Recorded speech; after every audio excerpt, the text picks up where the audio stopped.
Well, welcome back to Base Camp, WNC. We're actually on my place right now, and we're working and cleaning up this year's maintenance on the water cistern. And this is actually the spring head. This is actually the spring box. This was built, as rumor has it, for a person here who came up to teach school in the 60s. They built this thing. It is made out of laid up cement blocks. The bottom has a floor. There's a piece of 1.5-inch poly pipe that comes out. This is a door right there that's just painted dark. But it comes out and runs down to the water cistern that I'm going to take you to. This is the last time I cleaned it out in there. It is all dirt right there that settled in. I don't know when it was cleaned out last. I clean it out about every 2 years. And actually, I was hoping to go through this dirt. Hopefully there's gold in that thing, but I guess when you really stop thinking about it, the gold must be further up in the dirt. The only thing that washed down was just the dirt, and all the gold's up there. This is actually one of the beginning little creeks that feed the French Broad River in western North Carolina. Because we are, well, that far, believe it or not, right there is blue sky. And that's the top. So this right here is the top of the mountain. Nobody above me but except deer and animals. So there's really no pollution getting in here. I tried to film inside, but I couldn't get enough light. So I'm going to actually show you with some cement blocks how they have it built and why we have a little bit of a dirt problem getting in. And I've been catching it in a filter bag for a while.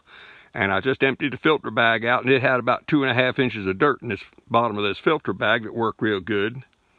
But we're going to try a filter bag. We're going to try aiming the water down in the bottom of the cistern. And we're actually going to put a 20 micron sediment filter that you get there at Ace Hardware or any store. We're going to actually put that on the outflow pipe and see how much sediment we catch right there. My water cistern, every now and then, about every 2 years, yes, it does have a little bit of dirt in the bottom. You couldn't measure it with a tape measure. But I just decided I wanted to get this thing a little bit cleaner. And I keep threatening I'm going to come up here and do some work, but I don't know how long ago this tree fell from up here, fell across it. You can see the moss on it. It's about 3/4 rotted. That tree probably still 30 inches in diameter. And you kind of get this theory, if it ain't broke, don't fix it. And the spring head's running right now over 10 gallons a minute, so as far as I'm concerned, it ain't broke. And I really don't want to get in there and mess it up and have a problem with it. But we are going to get back in that thing probably summertime when it warms up a little bit and take some more dirt out and see what we can do. See if I can't mess up the works. But stay tuned. I'm going to show you about this little filter bag. I'm going to show you the 20 micron filter that you get at Ace Hardware or any store that sells them. There's nothing special. We're going to have that thing hooked up.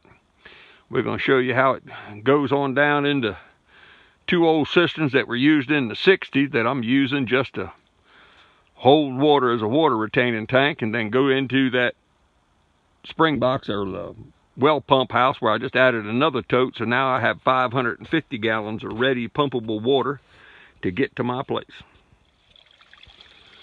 Well, we're here at the first water cistern, and as I said up at the spring house, this system was built in the 60s, and this rather large, almost 1.5 inch piece of pipe comes up, goes into this cistern. This was the overflow. That right there was the original flow that went into the second cistern that was there that I used to pump out of. This one right here actually went to the house on the property. This one right here went to the neighbor's property. But what I have done, from this thing flowing so much water, I've come out of the overflow. If you tell me this ain't a Rube Goldberg invention, but it comes down here, it connects right here to the second cistern, and I'll show you it goes on down and hooks into the new cisterns I just put in. Well, this is the overflow for the second cistern, and it runs on down. And believe me, this isn't the code, but this is the power line, believe it or not, that runs the pump in the pump house that I'm using now. And yes, it's supported by 2 steel fence posts of the X that are bolted and tied on. And yes, this was put in temporary. And as anybody knows from farming or being a homestead, well, temporary became permanent until something fails, and then you got to fix it permanent. But right now, this system has been here for 2 years working. And kind of like I said at the spring head, it kind of gets to where if it ain't broke, don't fix it. And it's running all kind of water. Like I said, we right now over 10 gallons a minute. And it carries it, it runs it, and I don't plan on changing it till a tree falls down on top of it or crushes it or does something.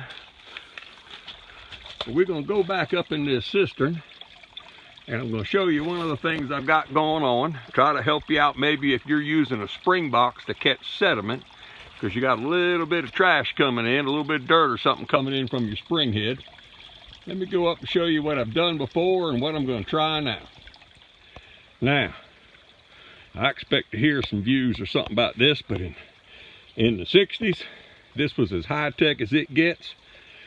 They are clean. We've pulled water samples, but this is a precast concrete cistern from in the 60s. And this is actually, right here is where that big poly line comes in, and I've got it being caught in this filter bag. And this is the line that goes to the next cistern, on down to the next one. And what we have is just a little bit of sediment that keeps getting in from the well house, like from the spring house. Like I told you, it was not done the way I do it now, but once again, it's been working a long time. But I've been using these filter bags. It just hangs right on the end of the pipe. And yes, if you were to look in there, there's a little bit of mica floating around and some dirt. If we let this thing drain down a little bit, that bag is really white. And you can see it's got some dirt on it. I mean, you can see the inside from the sediment. This has been probably close to a year to the outside. But this is what my idea is, to try to change this. To me, the problem, one of them is, if you can see this water here flowing isn't that good. And of course it goes right to the outflow pipe. The sediment really doesn't have a chance to settle down. So what we're going to try to do, put this pipe on the inlet and push it down into the cistern tank. And we're going to hook this filter on the pipe that goes out, so that this, like I said, this is just a standard sediment filter from the hardware store. We're going to try it and see how much dirt it collects. We're going to see if pushing that water from the end pipe down to the bottom gives it a chance to settle before it gets sucked out into this one. Well, there it is. We have one pipe pushing it down, and we've been able to just slip this over the end of that pipe. Like I said, nothing's on here hard, but hopefully it won't fall off. But now it's going to filter through that plain old sediment filter. Ain't nothing but a 20 micron filter. We're going to see if that actually traps enough of the dirt to keep it from going from this cistern to that one, down to the ones that I pump out of. And we'll see how this works. And let me show you how this thing's going to work in a spring box. Now, to make this little simple filter setup, these are just standard universal sediment filters. Bought them at Ace Hardware. They're just 2.5 inch. These are 20 micron. And in the spring box, they're going to stand up straight. But down here in this water cistern, what this is piece of 3/4 inch PVC pipe. We drilled holes around it, and the holes will fit inside of it. Put a cap on the one end, and this is a 3/4 to 1 inch right here. So this will actually fit over the pipe I'm going to put it on. We're going to take down and show you that, but this will also stand straight up in your box, in your spring box, and I'll show you that in a minute. Well, we're back up here to the homemade little spring box, and this of course would be the water where it comes in. This would be your solid piece of pipe, which is your overflow. Okay, tough doing this thing one-handed. This right here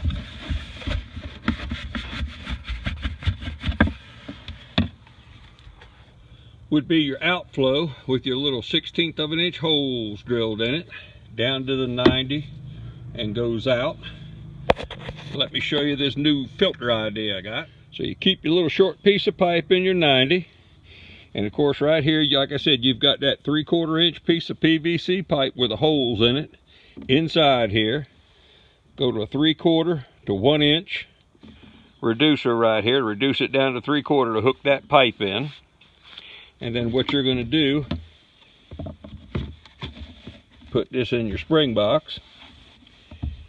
And now, instead of just using these little 1/16 inch holes to filter out sediment or any problem you have, you now have this filter. Like I said, 20 micron filter. And of course, in this instance, you would run the outflow pipe up a little bit higher, at least to the level of where it comes in at. And now you're filtering water through your 20 micron filter. They also make charcoal filters and everything else, and I'm like, I don't know if you really need a charcoal filter. If your water has that bad a taste or a smell to it, you might need to investigate your spring. But if any of this thing likes you, leave me a comment, like it, share it, subscribe, tell your friends about it. I appreciate it. Y'all stay safe out there with all the problems we got going on right now. And hopefully you're at home working on some of these projects, and hope this gives you a little bit more to do. But as I said, like it, share it, subscribe, tell your friends about it. We getting up there into the mid 800s. I want to thank everybody who subscribed. I think I see 4 or 5 new subscribers come on my channels, and all of a sudden the numbers go up 15. So I don't get to see everybody who's subscribing, but I sure appreciate it. Thank you for watching. See you next time.